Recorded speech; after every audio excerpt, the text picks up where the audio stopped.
So my name, for those that don't know, is Nicole Griffin, and let me know if anytime you can't hear me. I'm on these AirPods.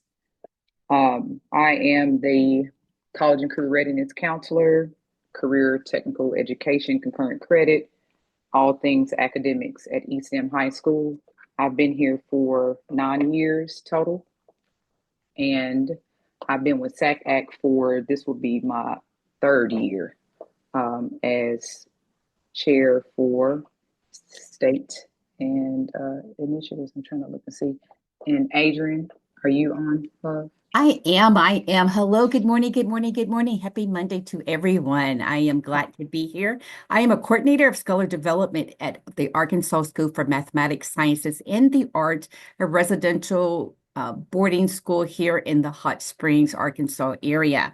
I have been with the ASMSA for 4 years and with the University of Arkansas for 16 years now.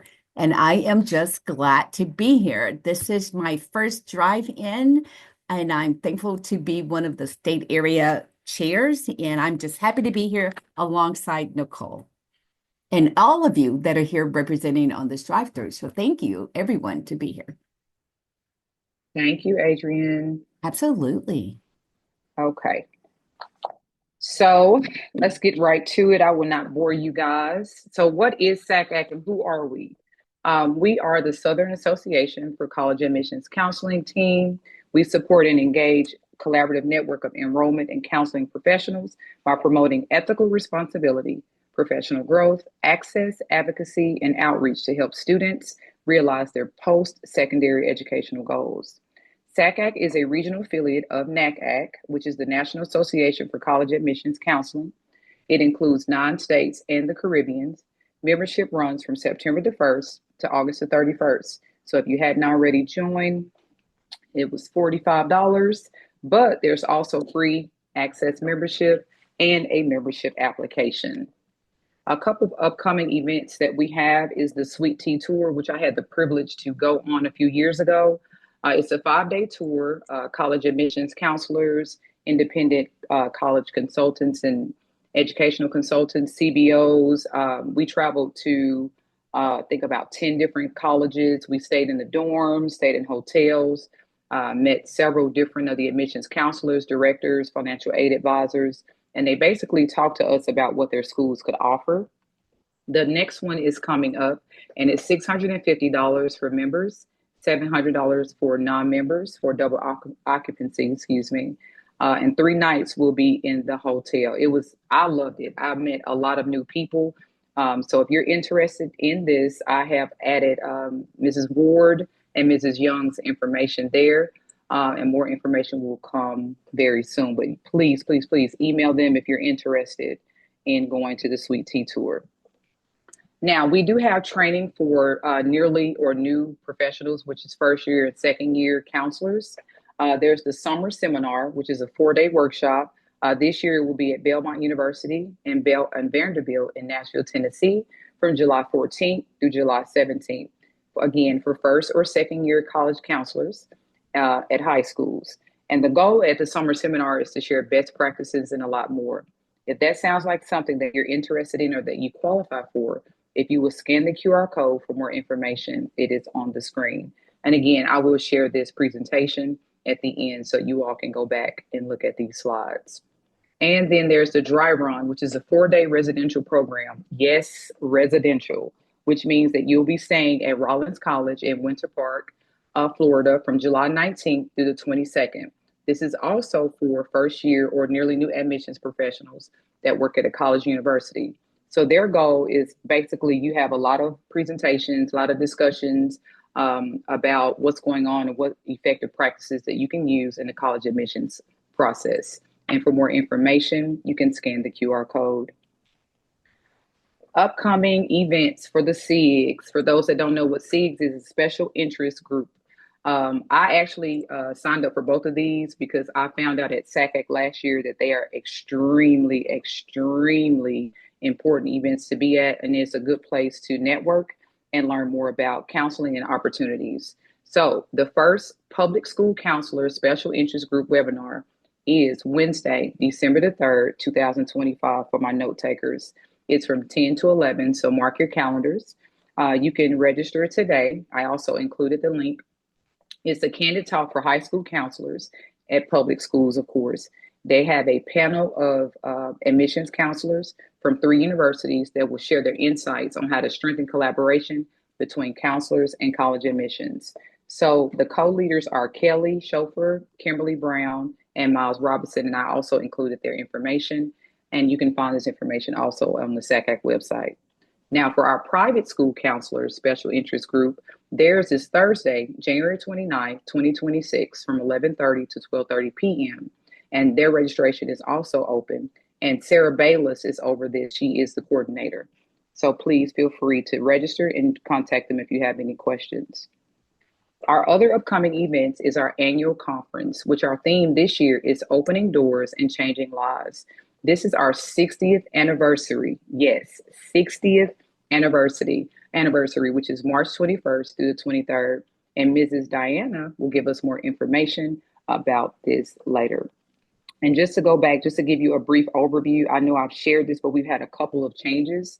Next will be government relations and driving workshops by Stephen Coley. And I believe Sarah Gorman is also online. Thank you, Sarah, for joining. Professional development by Julie Carter. We did have member relations, but unfortunately, she's under the weather. So Michelle Williams is also one of our amazing speakers from ARSCA. Annual conference and advancement will be Mrs. Diana. ACT Prep and Huntington Learn will be Brian Reddick. And keynote speaker is Dominique Harrison. And final remarks will be from Kristen Bird. So I will turn this over to Steve.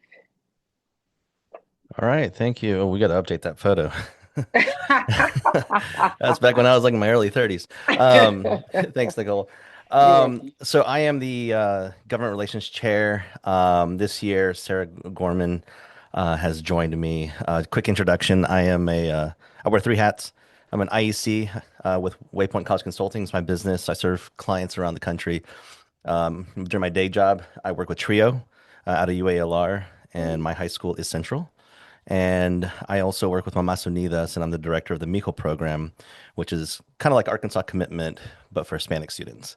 Um, Sarah, would you like to introduce yourself? Certainly. Hi, everyone. I'm Sarah Gorman from Pulaski Academy. I'm the Director of College Counseling, and I've been at PA for 23, 24 years now and been in the counseling field for 8. So I'm excited to join Steve this year with government relations. Awesome. So just a quick update on what we've got ahead of us.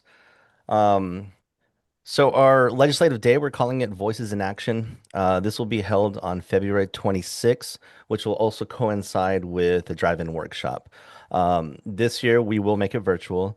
But what's awesome this year, thanks to Sarah, we have a state representative, Ashley Hudson, who will join us for her to be a keynote speaker and to answer some questions to look at, state education policy perspective. We will also cover an overview of Arkansas education policy as well as a brief advocacy training. And then I'm currently in the process with Sarah looking for 2 shorter presentations for the drive-in workshop portion. So if anybody out there is interested in presenting something unique related to college counseling or student mental health or anything related to students accessing college, please reach out to us and we would love to have you. Last year we had a student from the Clinton School that talked about the Hispanic perspective in the college admissions process. And then Darren had a wonderful piece as well. So if you're interested in doing that, we're looking for 2 short 30-minute presentations. Please feel free to reach out to me. And Sarah, did I miss anything or you want to add anything? No, you got it all. We're really excited about what this brings, and especially with Ashley Hudson and potentially some other political representatives joining us. So it should be a great event. Awesome. All right. Over to you, Nicole. Thank you. All right, next up is Julie.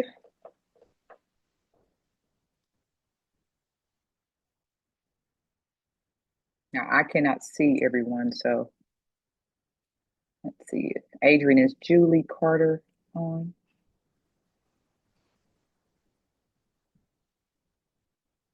Adrienne. Steve, Yes, can you I hear am me? looking. I am looking. I'm looking. I don't see her. Okay.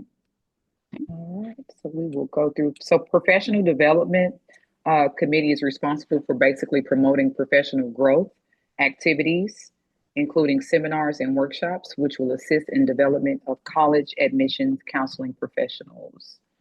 So a couple of their programs are SACAC Leads, which is an application-based program designed to develop and inform committed and qualified leaders for the organization for a broader profession. If you're interested in this, the QR code is on here for you guys to scan. And our mentorship program is for members that pair up with interested professionals that mentor you and partner with you throughout the year. So if these sound like something that you're interested in, please scan the QR code and I'll go back up for Julie's information. And the reason why it's blue is because it's linked. So once I share this with you, if you're interested in getting more information on professional development, simply click the link and send her an email. And I'll turn it over to Michelle Williams. All right, good morning. Good morning.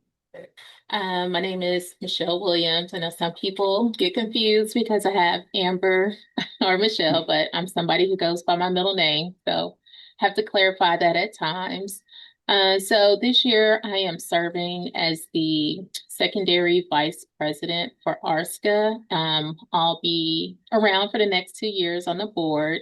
And so last year, I'll just kind of go into that. I had the opportunity to attend SACAC, and through that, noticed that, of course, in working with school counseling, there is a strong connection of how school counselors can work with SACAC to promote college readiness for students. And just the same, there's information that I gained there that at SACAC that I felt would be helpful for high schools, and would love to see us continue to work together and collaborate. But Arkansas School Counselors serves all school counselors. So we do go from elementary to high school, working on students, both academic, social, emotional needs to make sure they're prepared for life after high school. So get them on a solid foundation. So along with that, we do have a website. Do I need to share that, Nicole? Or I think You can share it if you want. okay.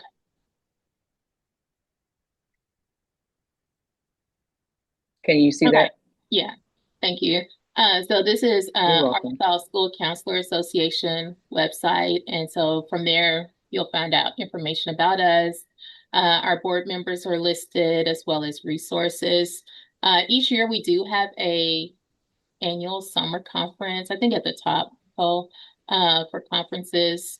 It'll be coming up in Hot Springs. Those dates are June 29th through July 1. Of course, SACAC can always present there as well to connection. But we'll have that also. So yeah, I think that's it. Okay. And then we're also looking at, vendors as well. So there's opportunity to work collaboratively. Awesome. And what I will say about Michelle, it was an honor to meet her. She was a pleasure, extremely kind and welcoming. So I thank you for doing this. I really do. I appreciate you. You're welcome. Thank you. Okay, I'm going to make an adjustment here real quick. Right.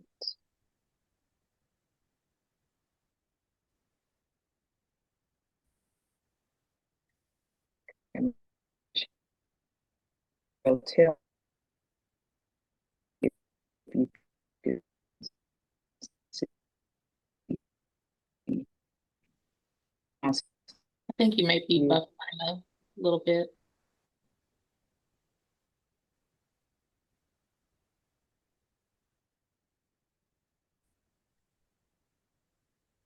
Yeah, what's the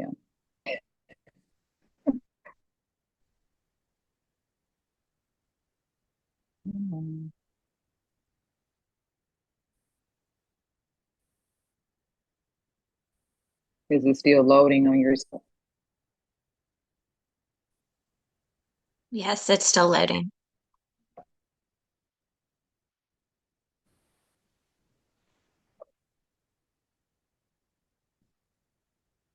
Okay, share.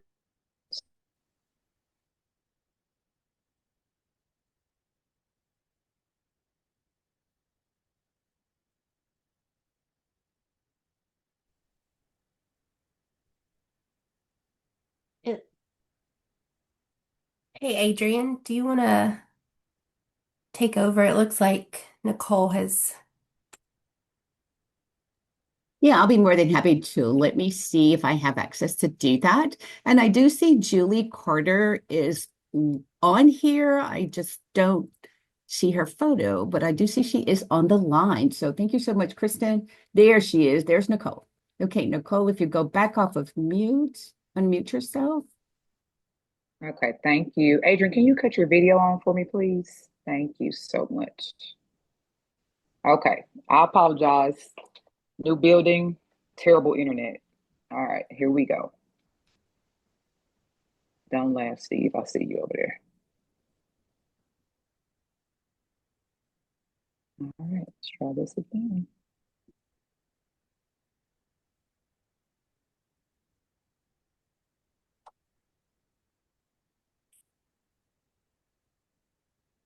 Okay, Adrienne, can you see it now?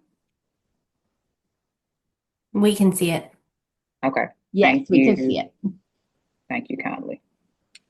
Okay, Diana, you're up, love. All righty.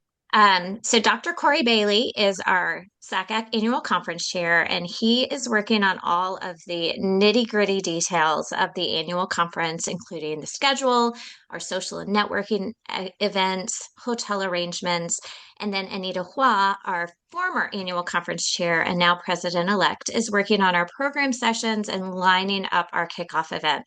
She is also the individual who set this year's theme for our 60th anniversary, Opening Doors, Changing Lives. You can go ahead and scroll, Nicole. And I will be working with you on all of your registration details. Well, we'll scroll when we can. The special anniversary conference is a tribute to all of the people and partnerships that have opened doors for so many, and it's a celebration of the lives that have been changed in the process. So 2026 is both our 60th anniversary conference as well as SACAC's 60th birthday. So we look forward to gathering in New Orleans, March 22nd and 23rd, 2026, with about 1,000 counseling and admission professionals. We will be at the Sheraton, New Orleans, and it is sure to be a spectacular event. The SACAC annual conference, if you haven't attended, it is a fast and furious event. Saturday, March 21st, will be host to pre-conference sessions, optional college tours, and a board meeting.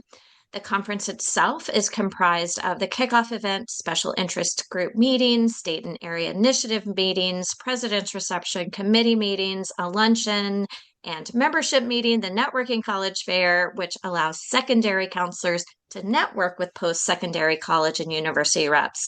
And of course, 5 blocks of educational sessions, and we top the event off with the conference social.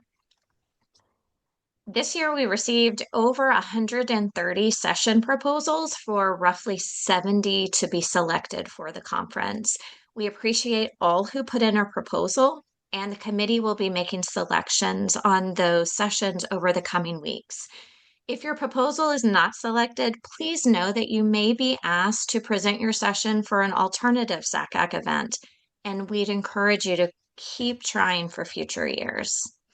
Registration for annual conference is going to open in mid-December. The early bird registration rate is $350, a rate which did increase this year due to increase this year due to significantly rising industry costs. The room rate at the Sheraton New Orleans Hotel will be $239 a night. That is for single or double. And once you register for the conference, you'd receive a link to reserve that hotel room. We're also pleased to announce that Southwest Airlines is a preferred carrier for our conference, and we'll be sharing a link to be able to reserve a flight for a discount through them should you wish to fly with Southwest. All right, let's go ahead and slide to advancement because I'm also helping with this update. The Advancement Committee is charged with raising money to help offset program and event costs. Dr. Julia Hodge and Jalise Hadley are our advancement chairs, and right now their focus is on securing partners for our annual conference. And I do work very closely with the two of them on sponsors and exhibitors for the conference. So on this next slide, you can see the chart of sponsorship opportunities available for the annual conference. If you have colleagues who work on what we refer to as the vendor side, please invite them to join us to support our efforts. There are links for both the sponsor and exhibitor registration here. I'll also draw your attention to the items at the bottom of the screen. I know that's pretty little to see, but there are two sponsorships, the institutional partner level and then the Friend of SACAC sponsorships. And those are just ways to highlight your institution or organization and support SACAC at a little bit lower monetary commitment.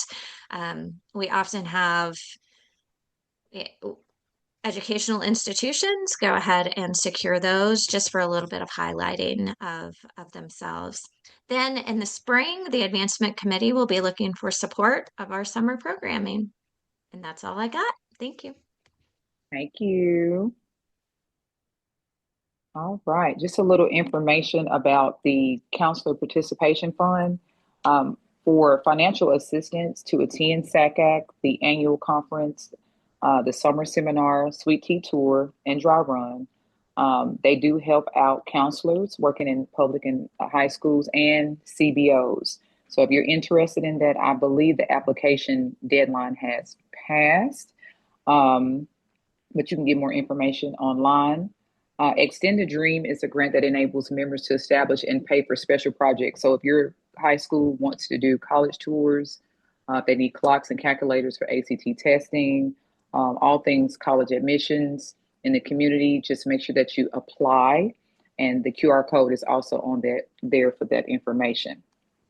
And for those who are not members of SACAC but are interested, we put the QR code on here so that you guys can scan. Again, it's $45 and it's also free membership at no cost for public, high school, and community-based organizations. And it's open from September 1st to August 31st. Keep in mind, next year it will increase to $60. Next up will be the importance of ACT prep. I wanted to tell you, I was looking at some art opportunities for some of the for some of the juniors, and I was wondering if I could just. Adrienne, can you mute your device, please? Thanks, Nicole, for giving me the opportunity to talk a little bit about Huntington Learning Center in our ACT prep program. Happy Monday to you guys. My name is Brian Reddit, and I'm the owner of the local Huntington Learning Center. If you don't know about Huntington, we are a franchise. We started a little over 50 years ago, but my wife and I have owned the local Huntington for 15 years. We're a full-service tutoring center. We offer general academic programs that focus on reading comprehension and math skills for younger kids. We have subject tutoring and homework help for some of our older students. And then we do test prep for our high school age kids. We've helped thousands of kids improve their grades and their confidence. We've helped some first generation families go to college. We've helped kids qualify for the National Merit Semifinalist. But one of the things we're really proud of is we've helped 4 students achieve a perfect score on the ACT. Families tend to come to us for two different reasons. Obviously, they need to improve their scores to get into their college of their choice. We've all seen or heard the trend of colleges going test optional. We work with a lot of juniors and even sophomores. So even though the college you're looking at now may be test optional, it may not be when they go to apply. Some of the kids in the center are looking at going to Auburn University, which is a great example because they're returning to being test required in the fall of 2027.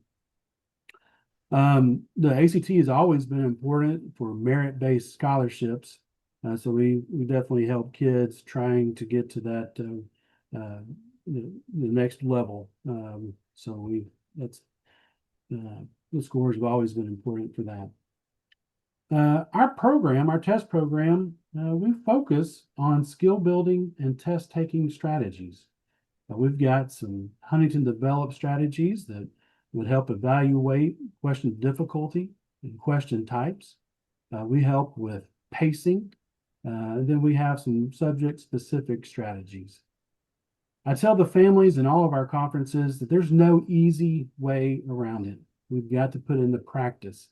We know what's on the test, but the kids have to put forth the work. We want to build their reading and math skills, not only to do well in the ACT, but to strengthen what they're doing in the classroom, both in high school and then later in college.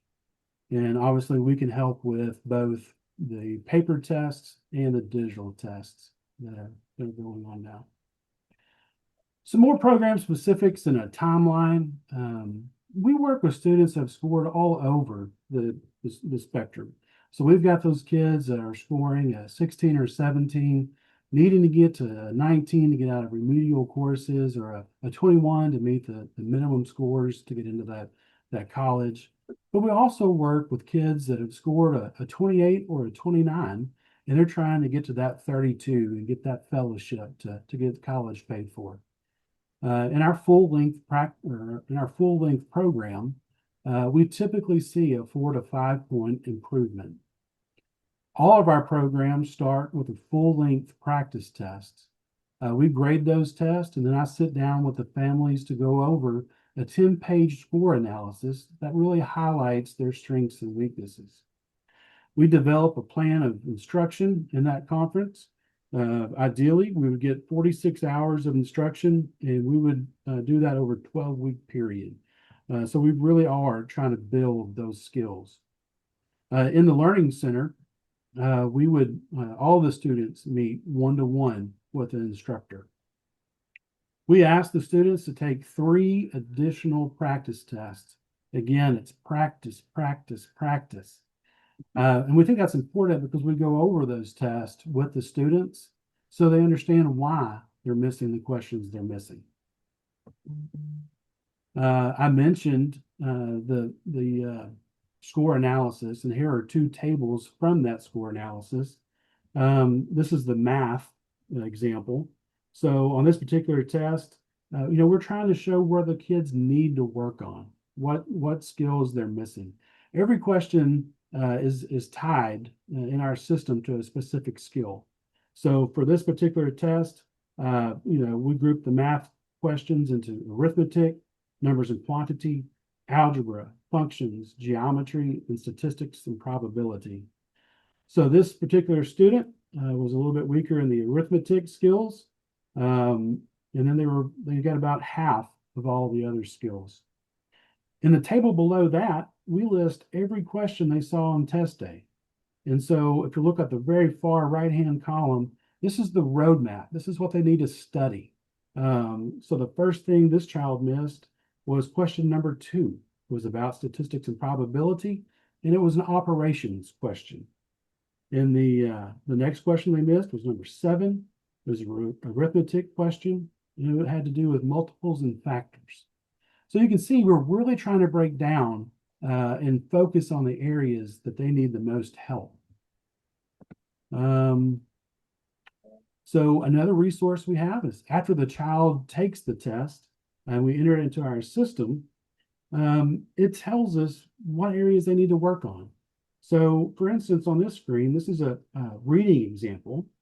And this was, we'll drop down to the fact line. On the first test they took with us, they got 66% of the questions right on getting the facts. On the second test, they only got 50%. So we would prescribe a specific curriculum called Getting the Facts, Level J, and we would do additional practice on just reading short passages and pulling out the facts. So again, it's targeted practice. A couple other things. So that's our ACT program. That's what we cover with the kids in our learning center. There were two other things I just want to mention to this group. It's partner programs where we can partner with your school or organization and do some kind of test prep. So we can tailor a program to the needs of your students and to your budget. The program could be paid for with grant funds, or it could be a parent pay situation. We can do a one-day workshop, but we prefer to do something a little bit longer to really teach the skills necessary to be successful. We've done this with other nonprofits in the area. What we have found to be successful is something like this. We give a full-length practice test in the beginning. We give them the kids that score analysis so they know where they need to focus their time. And then we do a 28-hour course where we cover all 4 sections of ACT, or now we could just do the 3 core sections. But we do 2 hours a week, 2-hour sessions, 4 hours a week over 7 weeks, leading up to that next ACT. Somewhere there toward the end of the ACT or end of the program, we'd like to give another practice ACT. We think taking those full-length practice tests are very important.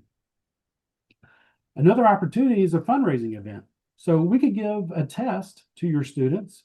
We could donate the money, the testing fee, back to the school or the club or the sports department. We could host that test at our learning center, or it could be at your school, whatever is more convenient for you guys. I would provide that comprehensive score report back to the students so they could see their strengths and weaknesses. And then with that, they would know what they need to study on for their own or on their own, or they could come to us for test prep. So we just like to be a resource to you guys. We love helping kids in our community. This is our contact information. Please reach out if you've got any questions or want some more information. We would really love to work with you guys. Thank you. Thank you so much. And I'll testify to Brian. I'm not sure Leanna, did you want to say anything before I shift? No, thank you. Thank you for the time and the opportunity. As an educator, former public school educator myself, I just appreciate everything that Huntington does. Thank you for the opportunity. Yes. Oh yeah, thank you. Glad you made it. Also, I'm a witness to those that are in Arkansas that are looking for ACT prep. Their program works. I've seen students grow from 5 to 15 points on the ACT. So it is an amazing program.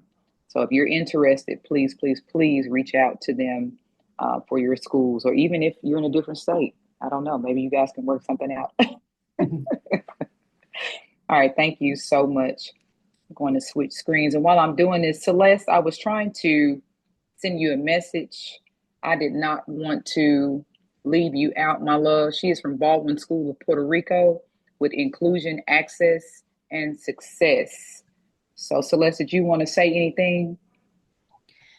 Yes, hi everybody. Good to have an opportunity to present to all of you. I just wanted to talk about what our committee does. We're here to support you as you host different college access workshops within your state, and we're always looking for volunteers. You can let us know if you're interested by emailing us at access@sacac.org.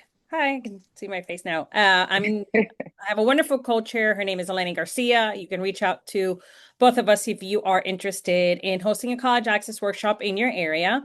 We are also always looking for volunteers to help us in our annual outreach project, which will be in New Orleans, as Diana mentioned, for our conference. It is the day before all the events start.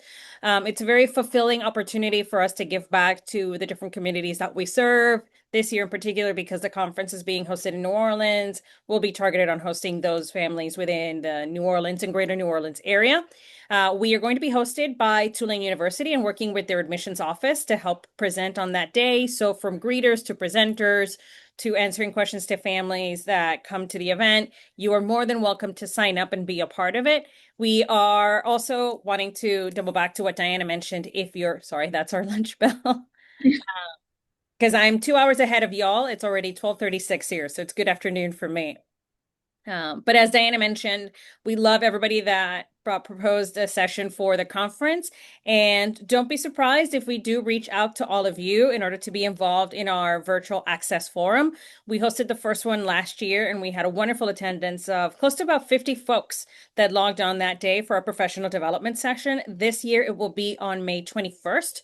So perhaps if you don't present live at the conference, we might reach out to you to present virtually in the forum. We're also looking for folks who do want to head up that event on that day. You can reach out if you have any more questions about what it was like for me. I jumped in as part of this particular committee last year and had the great opportunity to run it. Honestly, it was very seamless, obviously thanks to the help of Diana McAfee and my old co-chairs and my new co-chair. So we're always happy to look for different avenues and opportunities for all of you to be involved in. So thank you so much for the opportunity to talk to all of you today. So hello and goodbye from sunny Puerto Rico. Thank you, Celeste. See you in New Orleans. Next up, we will have Communications Committee, Dominique Harrison.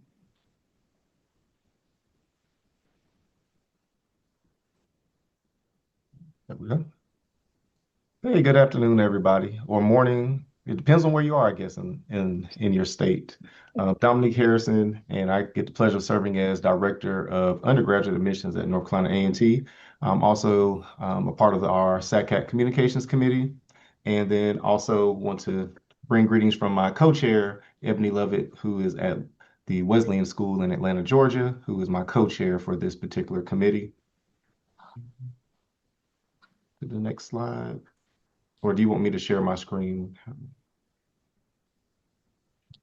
Can you see this? Yep.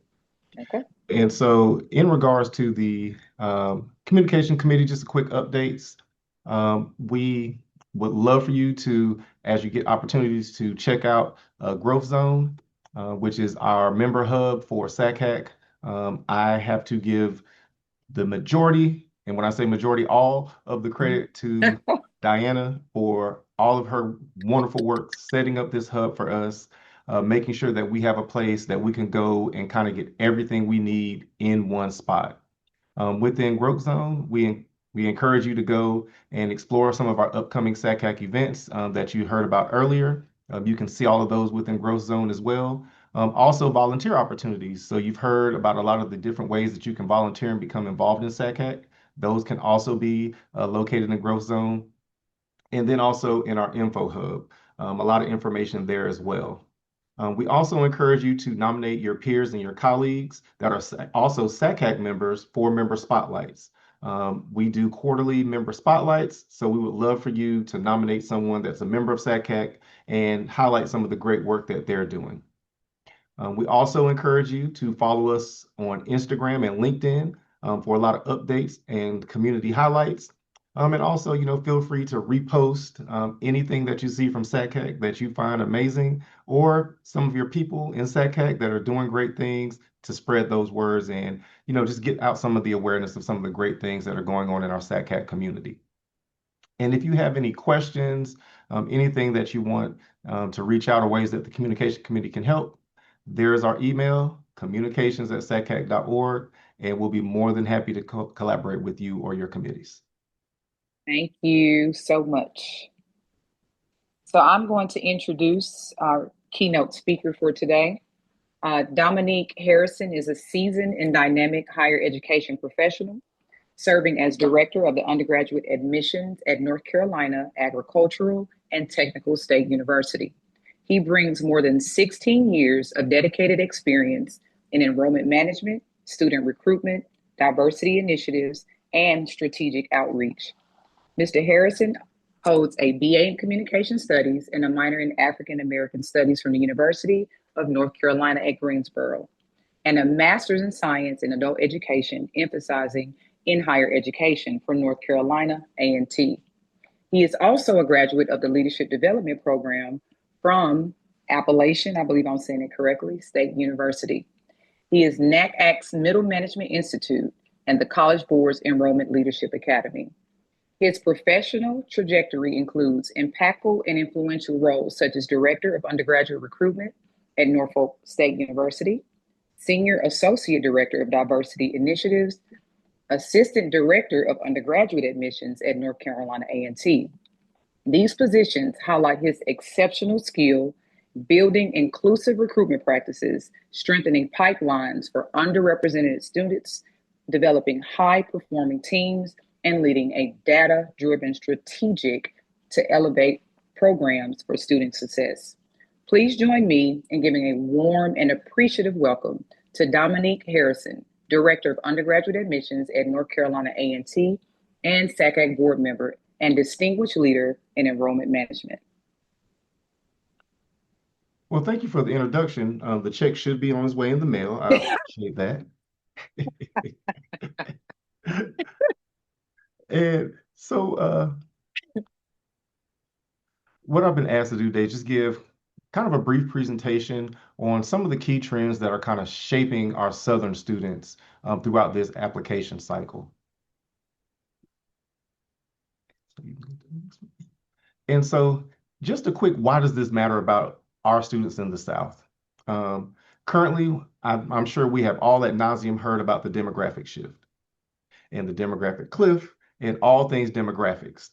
So right now, the South still remains the fastest growing high school graduate region, but it's also witnessing some unevenness in the growth over the next few years between urban and rural spaces. Public institutions, HBCUs, and MSIs are beginning to absorb some of those students who, them and their families are becoming price and even proximity sensitive. We also have seen over the past couple of years some policy shifts, whether that's in regards to testing, the new FAFSA, and even different DEI changes. And those are beginning to disproportionately affect first-gen, rural, and even transfer students throughout the country. And so one thing that we're finding is that counselors and families, they need earlier, but also clearer timelines than they did in the past. So one of the first trends that we're starting to see is kind of the demographic and migration shifts are kind of rewriting what the applicant pool looks like. And so now in-state and even closer states are looking at what is it going to cost me? How far am I have to go for school? And even now we're getting more and more questions about what does housing look like on our campuses? You see more and more institutions, even some states are starting to do tuition reciprocity. Some are even tying that to GPA. And even on the family side, looking at what is going to cost to get my child to a school that's closer or nearby.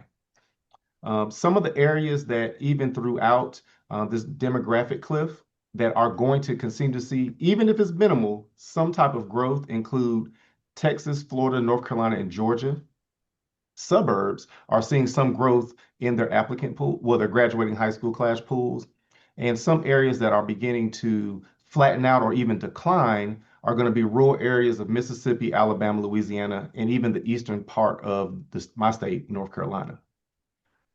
We begin seeing some growing interest in some of our HBCUs. We have right around 100 HBCUs in the country right now. All of them are located in the South. And also our mission forward campuses from students that are looking out to just leave less welcoming environments or looking for a place that they can find community. Some of those implications may be that schools are going to begin to drill down deeper than just by their states, but also looking at what counties, what areas of the country and what are some of their feeder areas.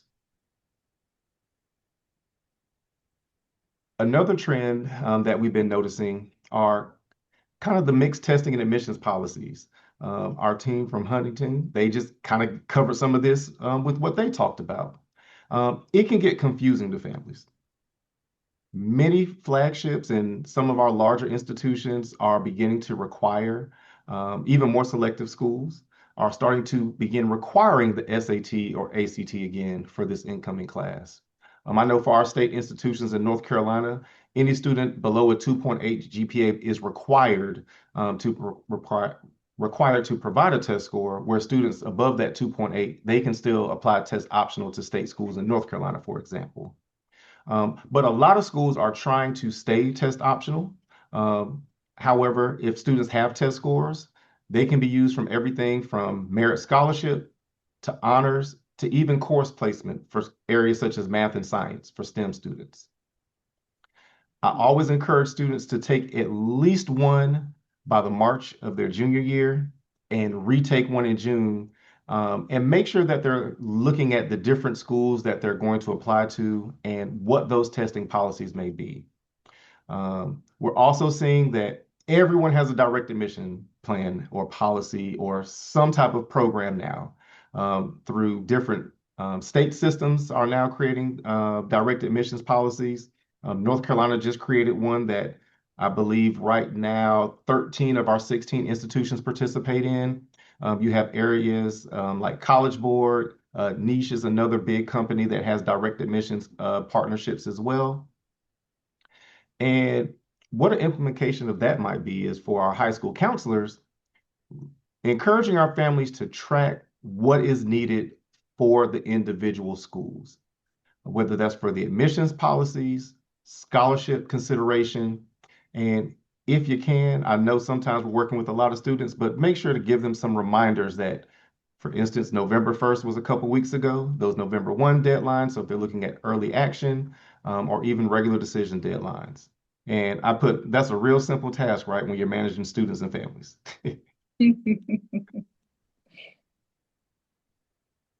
The next trend that we're seeing is the need for earlier completion of the FAFSA, other opportunities for financial aid.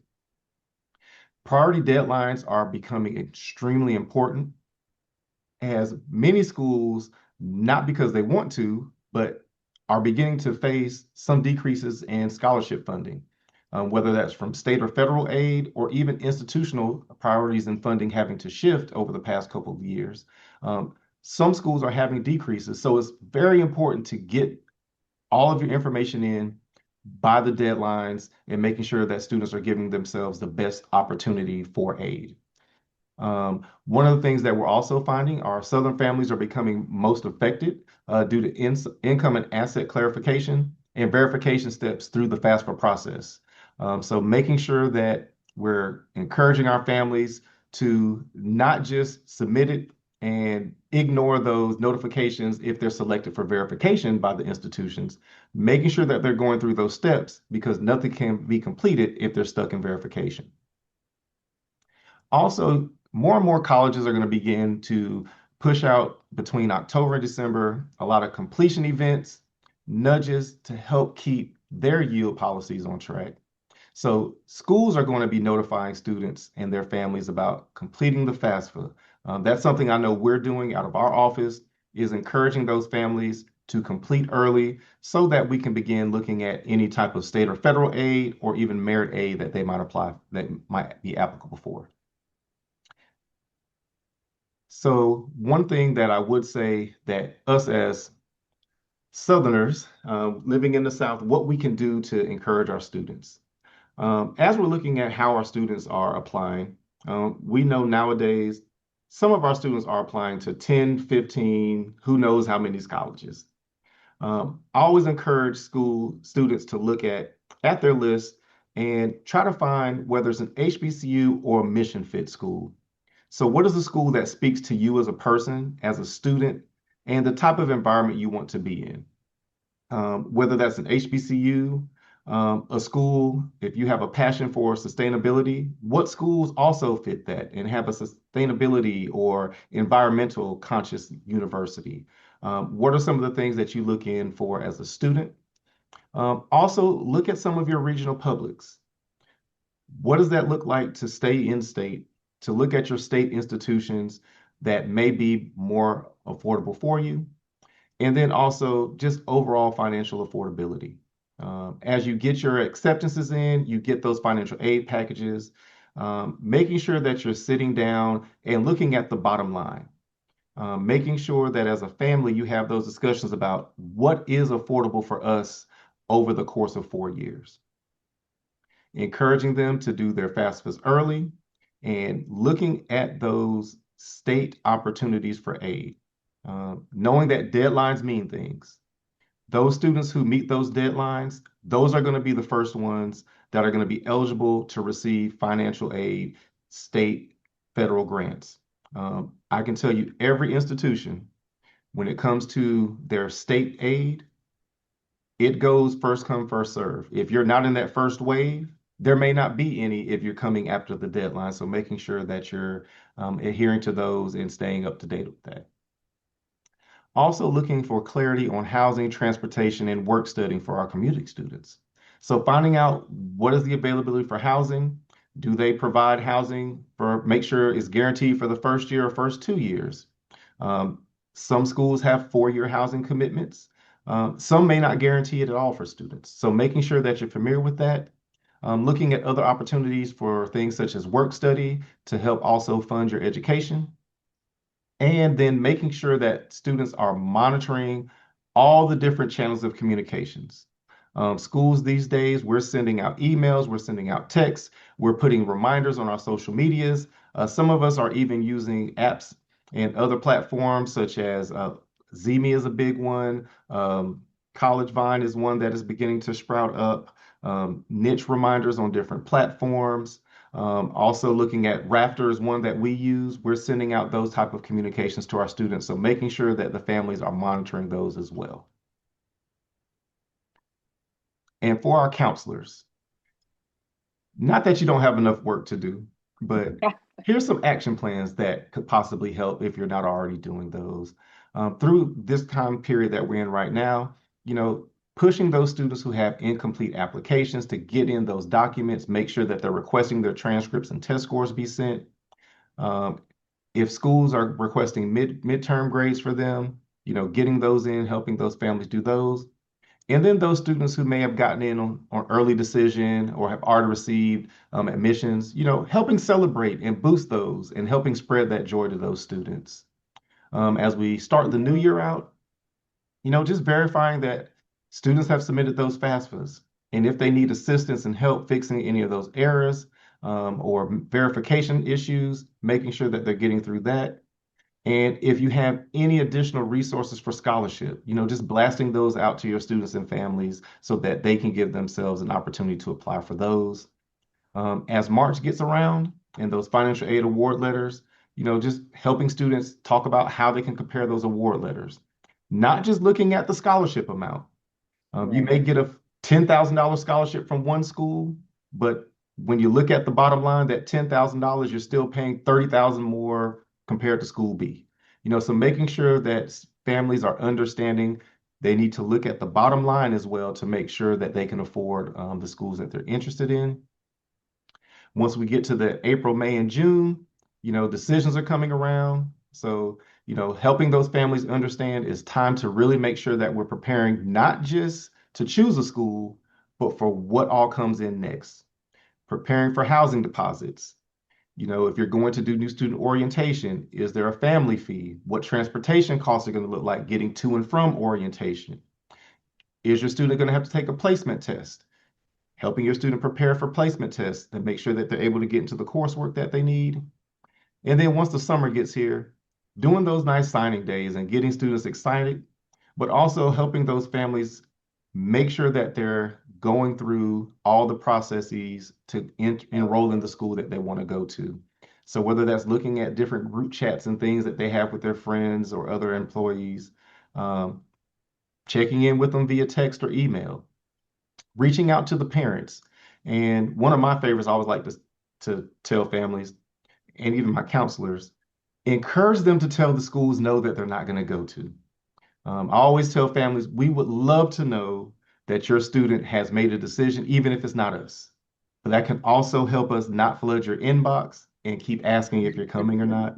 So once you made that decision, it's okay to let other schools know that you made a choice. And so as I close here, I think these are some notes from Nicole, but if you had any questions, I'll be feel free to answer any if you have any quick questions.